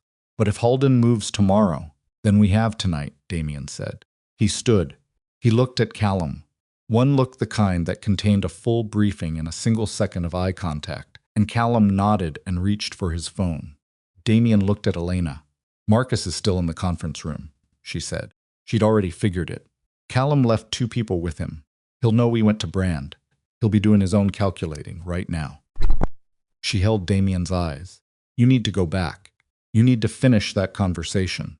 This time you know what he didn't tell you. Damian looked at her with the full, undivided attention he gave to things that mattered. She had learned to recognize it, the specific quality of his focus, when he had stopped managing and started actually looking. He's going to run, Damian said. Not if you make it clear running costs more than staying, she said. He's not loyal to Halden. He's afraid of him. That's different. She paused. Fear is negotiable. Give him something fear can't. Damian studied her. The restaurant around them was its own small chaos, Callum, coordinating by phone. Brand sitting with his hands flat on the table, and the expression of a man who's just made the best deal available to him in a burning building. And in the middle of it, Damian Rourke was looking at Elena Voss, and she had the distinct, unbalancing sensation that he was seeing something he had not prepared himself to see. You're good at this, he said. It came out quiet, not a compliment exactly. Something more like an acknowledgement of something true. I find where the load is wrong, she said. That's what I do. He held her gaze for one more second. Then he moved. Marcus was still in the conference room. He was standing at the window when Damian came back in, which meant he'd heard enough from the hallway to know something had changed. And he was deciding what to do with his back to the door, which meant he was deciding whether to pretend or not. He turned. He looked at Damian's face and made his decision. You found Brand, he said. You told Halden about Callaway. Marcus was quiet. An hour ago, Damian said, while I was sitting 20 feet away from you. I needed insurance, Marcus said. His voice had dropped the exhaustion and replaced it with something that was almost dignity. If I stopped delivering, Halden would have used what he had on me, on both of us. The Meridian exposure alone is nothing compared to what I'm going to expose if you don't help me end this night. Damian stood across the room from him, and his voice was very quiet and very precise. I know what Cross showed you. I know what you think I did 8 years ago. I know you believe it. A pause. But you don't have all the information, and you never came to ask me for it, because some part of you didn't want to be wrong. Marcus looked at him. Something fractured slightly in his expression. Tell me I'm wrong, Marcus said. His voice came out rougher than he intended. Tell me the 4 people who died could have been saved. 2 of them, Damian said. The other 2 were gone before I made any decision. Files Cross had were edited. The timestamps were changed. He held Marcus's eyes. Cross worked for Halden from the beginning. Famar Pythundine's every piece of evidence he showed you was constructed to make you feel exactly what you felt. The silence in the room lasted a long time. Elena watched from the doorway. She watched a man who had spent 4 years believing a story that had been built specifically for him, built to fit the exact shape of his doubts, his loyalties, his particular brand of moral conscience, understand that the story was a fabrication. She watched that understanding arrive in his body before it arrived in his face, the slight collapse at the shoulders, the breath that came out long and uneven. Halden is meeting with the council tomorrow, Marcus said finally. His voice was very quiet. He has documentation that implicates you in financial crimes across 6 jurisdictions. Spent 4 years building it, some fabricated, some real. He's going to use it to turn the council against you and take the organization apart piece by piece. He looked at Damian, supposed to be his confirmation, his witness, the trusted advisor who stands up in that room and says, "Yes, it's true." "Now?" Damian said. Marcus looked at him the way you look at someone when you are deciding whether the weight of 17 years can survive what the last 4 did to it. Now Marcus said, "I know what Cross's files actually were." Damian was very still. "Get me into that council meeting," Marcus said. Not as Halden's witness. His jaw was tight, as yours. Elena looked at Damian. Damian looked at Marcus. The room held its breath. Then Damian's phone rang. He looked at the screen. His face changed, not the cold stillness, not the 0 temperature, but something new. Something that moved through him fast and hot and landed in his eyes as something she had not seen there before. He looked up at Elena. "It's your father's hospital," he said. The floor shifted. She crossed the room in 4 steps and took the phone from his hand and put it to her ear. And what the voice on the other end said was brief and precise, and landed in her chest like something she didn't have a word for. And she stood in the conference room of a man she had married in a contract while a 17-year betrayal reassembled itself around them, and felt the specific human terror of 2 crises existing at the exact same moment in a life that had no room for either. She lowered the phone. Her hand was not shaking. She was proud of that, and it meant nothing. "He's been admitted," she said. "Cardiac event, they're stabilizing him now." She looked at Damian. Her voice was flat and controlled, and underneath it was something enormous that she was not going to let out in this room. "I need to go." Damian looked at her for 1 second. Then he said, "Garrett," into his own phone, already moving toward the door. "Car now, front entrance. You have a council meeting to prepare for," she said. "I know, Damian, I know." He looked at her. "Get your jacket." She looked at him. The conference room. Marcus at the window. Bran somewhere downstairs. Halden moving his timeline. Tomorrow night, all of it, pressing against the walls of the next few hours with the specific urgency of something that does not care about the timing of cardiac events or the scheduling preferences of ordinary human lives. "You can't leave this right now," she said. "Callum can run the preparation." He said it the way you say something that is already decided. "I'm not." He stopped. He looked at her, and the thing that had been in his face at the restaurant, the thing she hadn't fully named, was there again.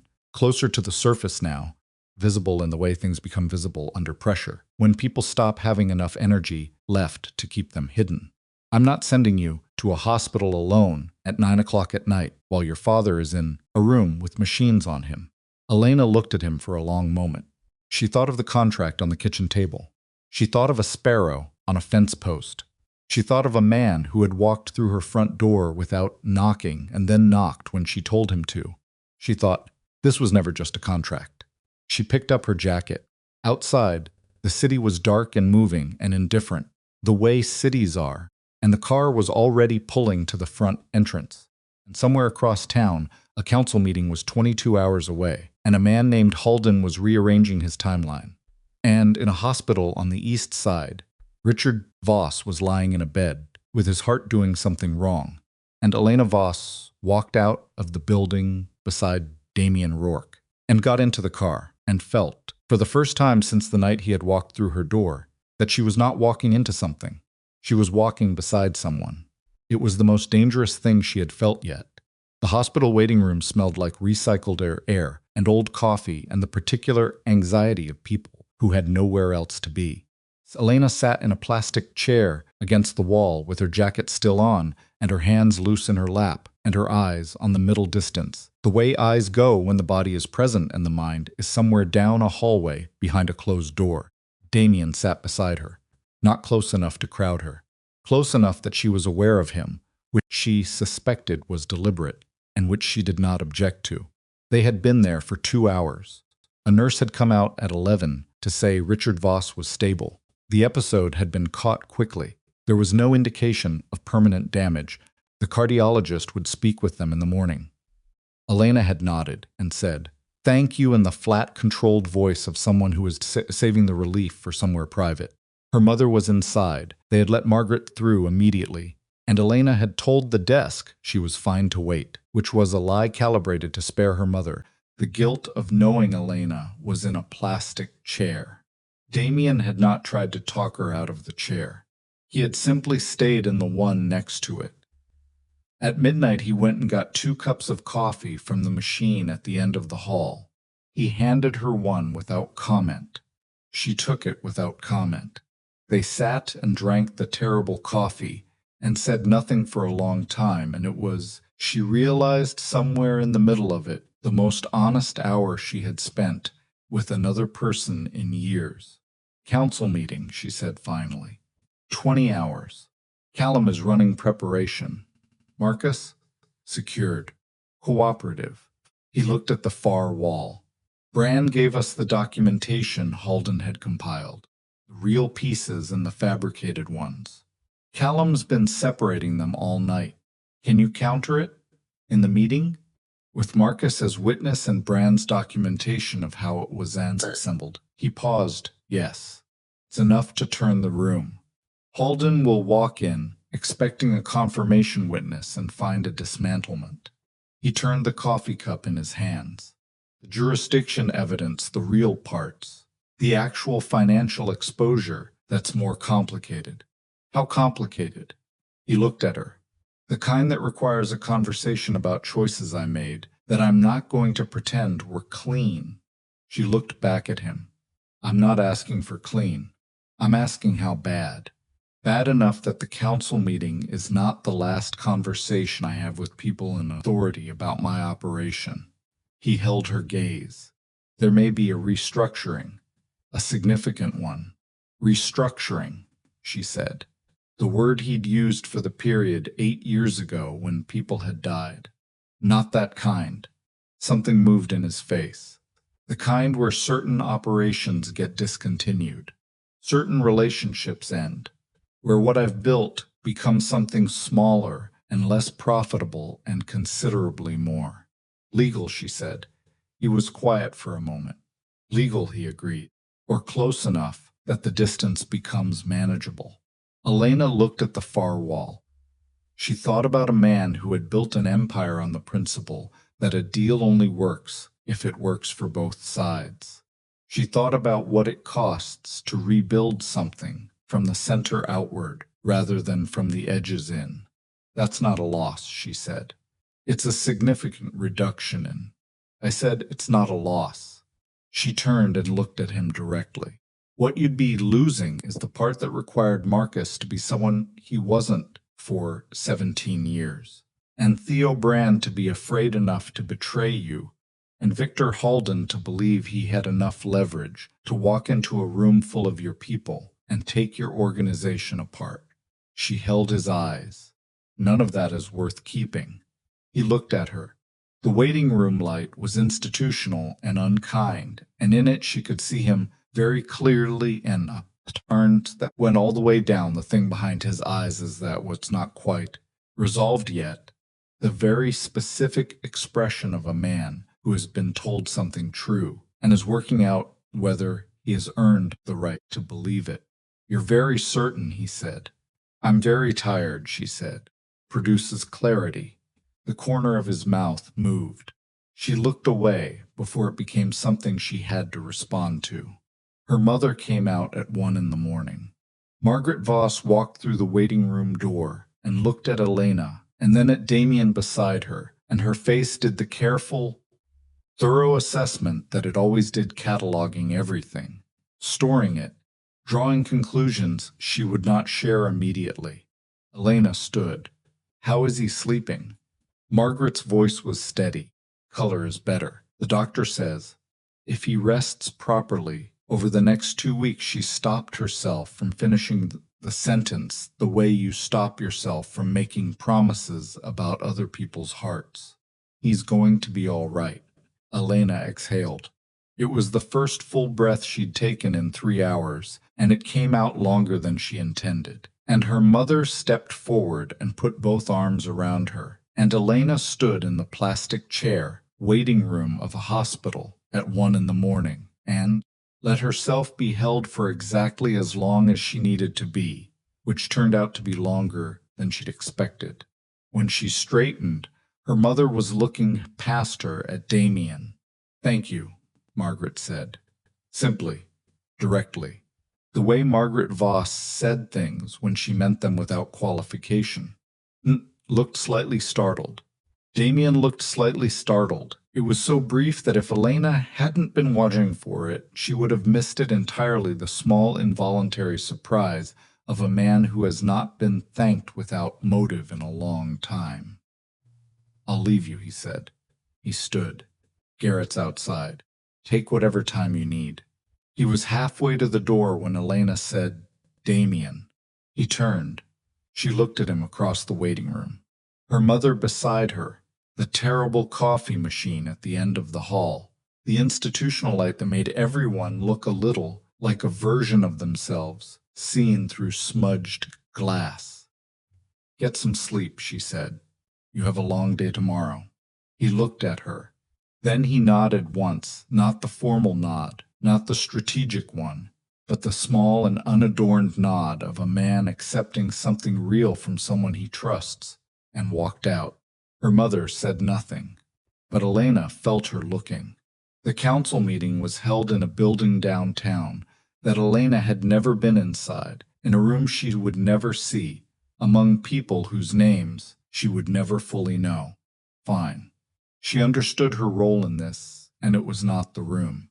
Her role was what she had already done.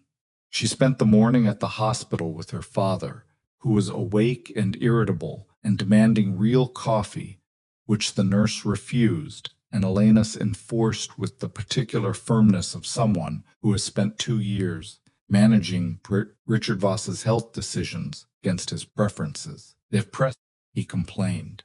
She sat beside his bed and listened to him complain and felt, in the specific small ordinary way, that enormous relief sometimes arrives, that the world had just barely stayed on the right side of something. "Debt," her father said at some point, quietly, looking at the ceiling. "Gone," Elena said. "Elena, gone, Dad. Done. Not something you need to think about." He was quiet for a moment. "What did you do?" She looked at him. Richard Voss, at 63, thinner than he should be, with the monitoring leads on his chest and the IV line in his arm, and his eyes still sharp underneath all of it, still the eyes of the man who had taught her chess, and meant it as a lesson about more than chess. "I made a deal," she said. "A good one. With terms I negotiated myself, reviewed by a lawyer I chose, and honored by both parties." She held his gaze. "I didn't sacrifice anything I wasn't prepared to, and I found out some things in the process that I'm going to tell you about when you're stronger." Her father looked at her for a long time. "The Meridian account," he said. 12 years ago." She blinked. "You knew?" "I didn't know what it was." He shifted slightly against the pillow. "But when that man came to the house, Rourke, I knew he wasn't there just for money. Nobody sends someone like that for money alone." His eyes were steady on hers. "I was afraid he was there because of the account, because of whatever I'd unknowingly been part of." "You weren't afraid for yourself," she said. "It wasn't a question. I was afraid for you," he said, "because I knew you were the one who would walk into that room and try to manage it."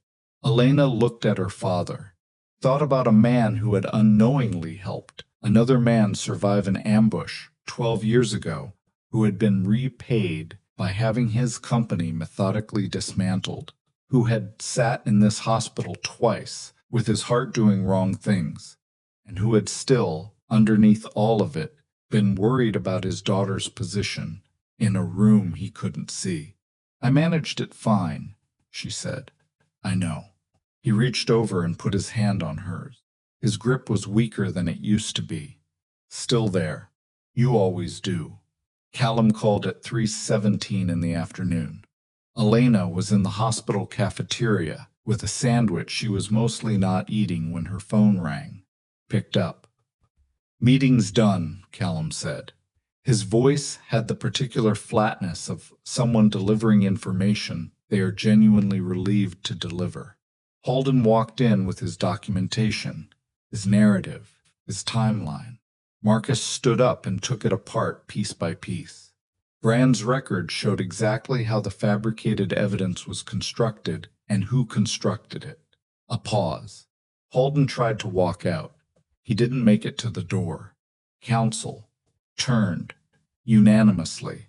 The two members Holden had been working on turned first, which, honestly, I didn't expect that. A pause that sounded like it contained something Callum was deciding not to say. Holden is being held, pending a conversation with certain federal contacts that Damian initiated last week. Elena set down the sandwich last week. He made contact with the Federal Financial Crimes Center days ago, before the council meeting, before Brand, before any of the confirmation. Another pause. He'd already decided to dismantle the exposure. He was going to do it regardless of how the meeting went. He sat with that. 7 days ago, when she had been in his office at 2 in the morning, finding timestamps in the archive, when they had been at the kitchen table and he had told her about the things moving that he couldn't fully explain. He had already been making calls, already been building the exit from the structure that Holden was trying to use against him. Not because Holden forced him to, but because he had decided it was time. "Where is he?" she said. "Still in the meeting. The federal contact is there." A pause. Going to be a long conversation. There are terms. What kind of terms? The kind that involve significant cooperation and a restructuring of operations. Callum was quiet for a moment. He knew this was the cost. He went in knowing. Elena looked at the cafeteria around her, the ordinary afternoon of a hospital, trays and conversations, and the small human business of people in difficult circumstances, managing them as best they could. The unremarkable texture of actual life. "Tell him I called," she said. "When he's done."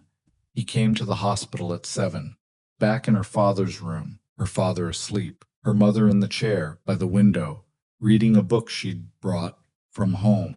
Damian appeared in the doorway and looked at Elena, and she got up and came out into the hall, and they stood in the corridor with the sound of the floor's evening routine moving around them.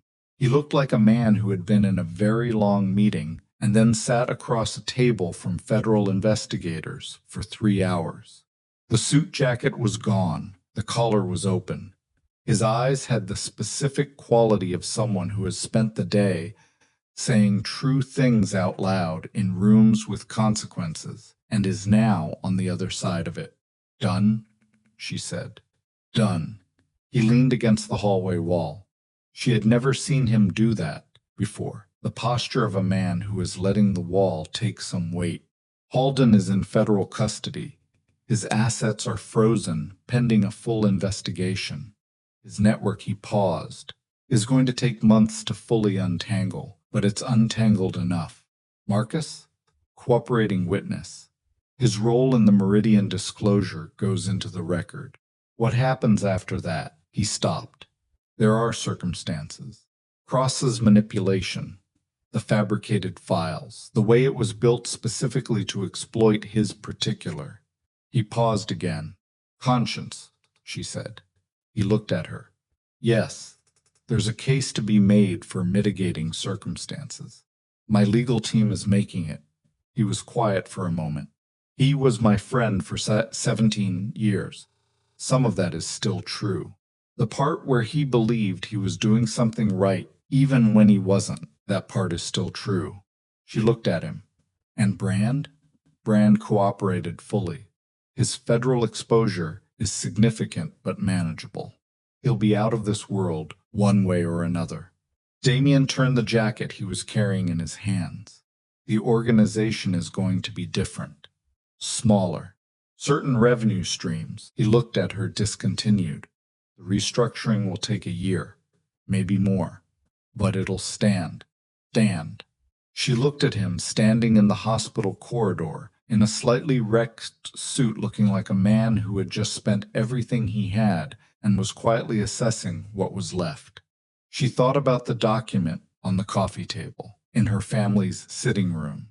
She thought about a kitchen at midnight and terrible hospital coffee and the 2-inch gap in a door through which she had heard a man understand that his most trusted friend had betrayed him and had not, even then, let it break his voice. "What happens now?" she said, to the arrangement. He looked at her steadily. "The terms are fulfilled. Your father's debt is cleared. It's been cleared since the day you signed. His medical coverage continues as contracted." He paused. "You're free to leave whenever you want." The 2-year term was a structure. It was never. "I know what it was," she said. A silence. "I'm not leaving," she said. He went very still. "Not because of the contract," she said. "Contract is done. You're right. It fulfilled its function." She met his eyes. "I'm saying I'm not leaving because I don't want to, which is a completely different thing. And I need you to understand the difference, because I spent too long in that apartment being very careful about what I felt, and I'm too tired to be careful tonight."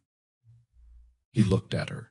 In the hallway light, which was, like all hospital light, honest and unromantic and exactly as flattering as a Tuesday afternoon, he looked at her with the full particular attention she had learned to recognize, and she could see him taking it in, the way he took things in, thoroughly and without rushing, and with the slight adjustment of a man who had prepared himself for several outcomes, and this was not quite any of them. "You're sure?" he said. Not a challenge, a genuine question. "I'm exhausted, and my father just had a cardiac event, and I spent last night in a plastic chair," she said. "I've never been more sure of anything." Something happened in his face. It moved through him, the way the sea moves, not suddenly, not dramatically, but with the deep and total quality of something that has been held back by a structure that has just quietly come down.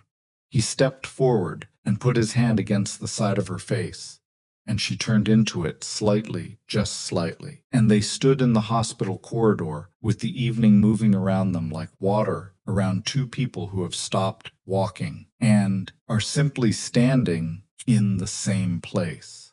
He didn't say anything. She didn't need him to. 3 months later, the city had a different story about Damian Rourke.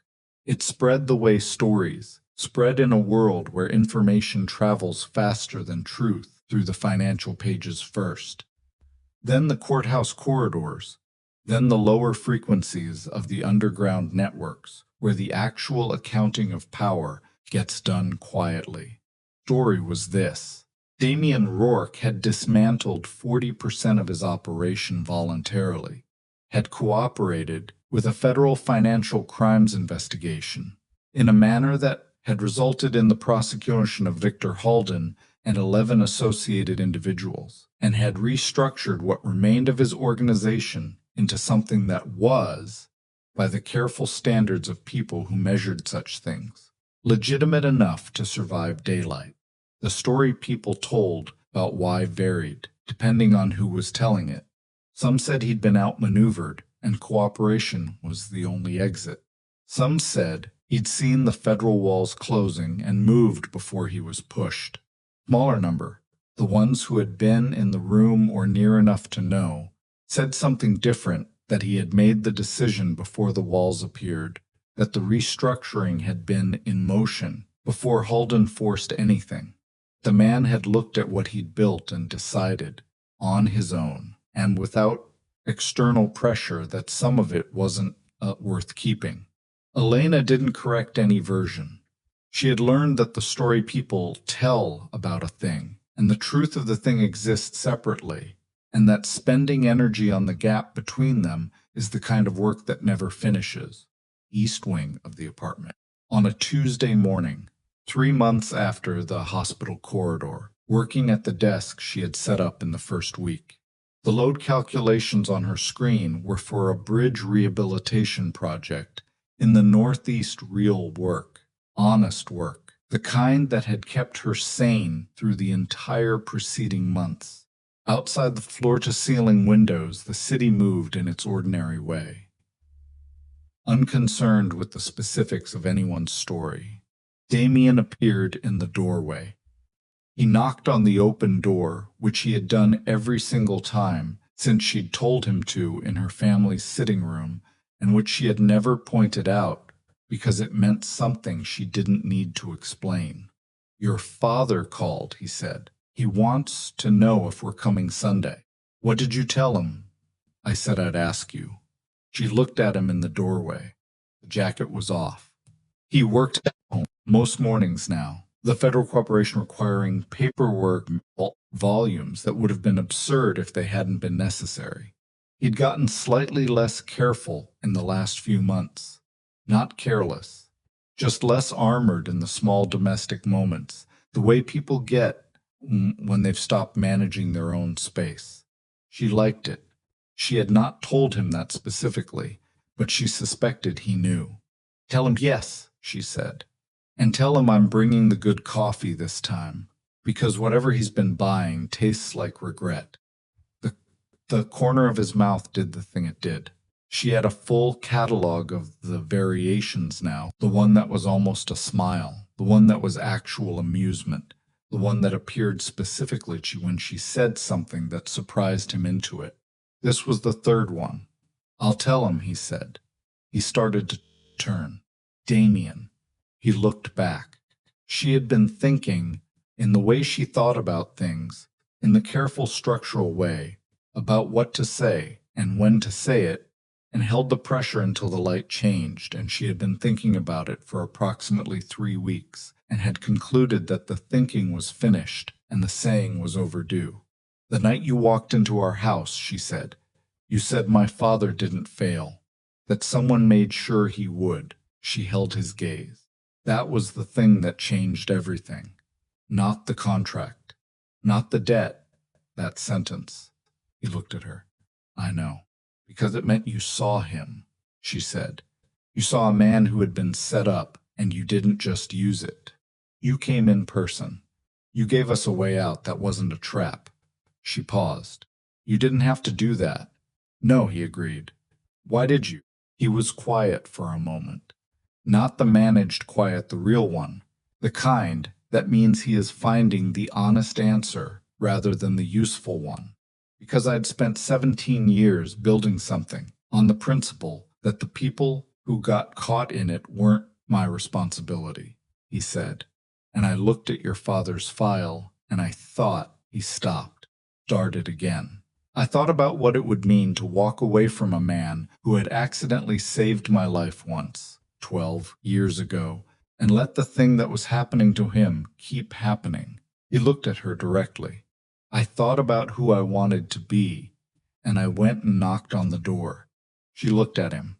"You didn't knock," she said. Something moved in his face. "The second time I knocked." "You did," she agreed.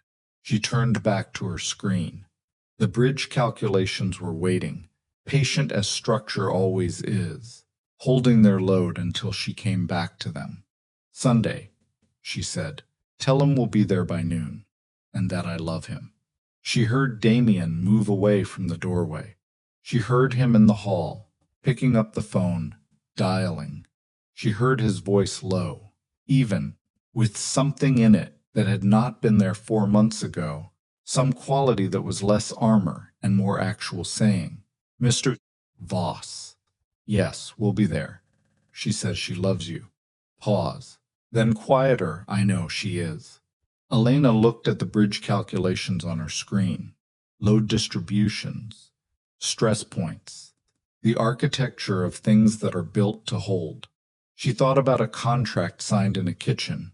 She thought about a water stain on a ceiling and a sparrow on a fence post, and a man who had spent 17 years trusting the wrong person, and one night in a hospital corridor deciding to trust the right one. She thought about her father's hand on hers, weaker than it used to be, still there. She thought about the things that survive, not because they were built perfectly, not because nothing went wrong, not because the people inside them were good or careful or wise enough to avoid the damage, but because when the damage came, they held on to the thing underneath it all, the structure beneath the structure, the part that doesn't show on any blueprint, but holds everything else up anyway. She didn't have a word for it. She didn't need one. She went back to work. Outside, the city moved on. The debt was gone. The house stood. Her father slept in it, slowly getting stronger, arguing with her mother about coffee and medication schedules, and what counted as light activity, which was the most Richard Voss thing possible, and which meant he was going to be fine. Marcus Vale sat in a federal attorney's office and told the truth about 4 years of wrong decisions made, for reasons that had seemed right at the time, which is the particular human way of being wrong, that is the hardest to resolve and the most necessary. Theo Brand was somewhere quieter and smaller, beginning the work of becoming someone who couldn't be leveraged into betrayal, which is longer work than most people think and more important than most people give it credit for. Victor Halden was in a federal holding facility, looking at a trial that would take years and cost everything. And in an apartment in the financial district, a woman who had walked into something enormous, with her eyes open, was sitting at a desk, doing honest work, while a man she had not chosen, and then chosen, stood in the hallway, talking to her father on the phone. And neither of them was performing anything for anyone, and the morning light came through the floor-to-ceiling windows. The way morning light comes through good windows fully, without apology, illuminating everything it touched exactly as it was. Not perfect, not without damage, not without the specific weight of everything that had happened to get here. Standing, which was she had decided enough, which was she had decided everything. 6 months after the council meeting, Elena's firm offered her a senior position. It came through email on a Wednesday morning, a formal offer, a significant salary increase, the kind of advancement that gets accelerated when someone has been doing work that speaks louder than their title. She read it twice, forwarded it to her personal folder, and went to make coffee. Damian was already in the kitchen. He looked up from his phone when she came in and read her face the way he'd gotten good at reading it directly, without performance. "Good news or complicated news?" he said. "Senior analyst position, Northeast Infrastructure Division. That's good news. Requires relocation to Boston for 6 months." He was quiet for a moment. "That's complicated news." Poured her coffee and sat across from him at the kitchen table, the same table where she had signed nothing and then signed everything, where they had talked at midnight and figured out the shape of things together.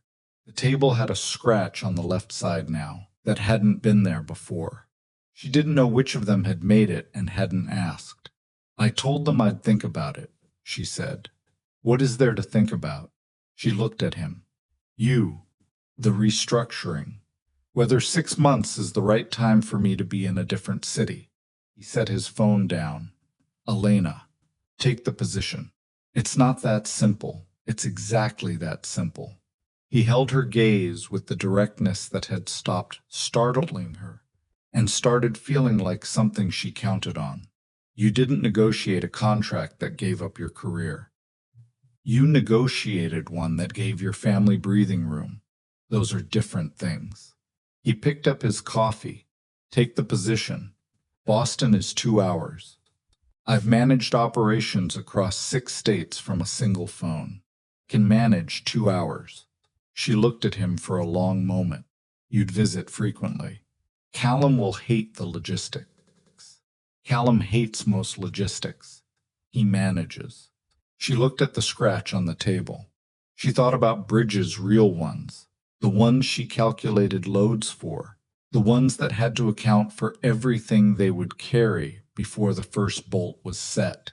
She thought about the difference between a structure built to be permanent and a structure built to be strong enough to adapt to what comes. "Okay," she said. He nodded, picked up his phone again, then set it back down. "My attorney filed the final cooperation documents yesterday," he said. "Federal review closes in 30 days. After that," he paused, "the restructuring is complete. What's left is clean. How does that feel?" He considered the question. She liked that about him, that he considered things instead of answering before he'd found the true answer. "Like putting something down that I'd been carrying long enough that I forgot it had weight," he said. She understood that. She understood it specifically. "Richard called this morning," he added. "I know, I saw the missed call. What did he want?" "To tell me the chest pain he had Tuesday was indigestion, and not to tell you because you'd overreact." Elena closed her eyes briefly. "He called you to keep a secret from me. He's been calling me most Thursdays," Damian said, with the careful neutrality of someone delivering information they know will produce a reaction. "We talk about chess. Sometimes the news. Last week he explained at length why the defensive structure of a certain 1972 Spassky game was fundamentally flawed, which I didn't entirely follow, but found." He paused, unexpectedly interesting. Stared at him. "My father calls you on Thursdays. Since about 6 weeks after the hospital." She did not know what to do with that. She sat with it for a moment. This image, her father, Richard Voss, 63 years old and stubborn and sharp, sitting in the house with the water-stained ceiling that had been repaired, finally in April, calling the man who had walked through his front door without knocking to talk about chess on Thursday mornings. "He never mentioned it," she said. "He said you'd make it into something." "He's not wrong," she admitted. Damian looked at her across the table. In the morning light, he looked like himself, which was the most she knew how to say about it, that he had stopped looking like a performance of something and started looking like the actual thing underneath. Expected, she looked the same to him. She hoped so. "Tell him," she said, "that if he's having chest pain on Tuesdays, he needs to call his cardiologist and not his." She stopped. Damian waited. She looked at him. "And not you," she finished. Deliberately, watching his face. Something moved in it. The third kind of almost smile, the one she'd cataloged, and then passed it into something less managed and more real. "I'll tell him," he said. She stood and picked up her coffee and went back toward her desk and her bridge calculations, and the honest, ordinary forward motion of a day that contained nothing catastrophic, which was still, sometimes, surprising to her. How much room there was in a day when it wasn't full of managed emergencies. The doorway she stopped. "Damian," he looked up. "The contract expired last week," she said. "Officially. 2 years from signing." He held her gaze. "I know. I didn't say anything at the time. I noticed." She looked at him across the kitchen, the man who had knocked the second time, who had called federal investigators before he was forced to, who talked to her father on Thursdays about chess, who had looked at what he'd built and decided some of it wasn't worth keeping. The man who had walked into her crumbling house to collect a debt and left with something neither of them had planned for. "Good," she said. She went back to work. The contract was over.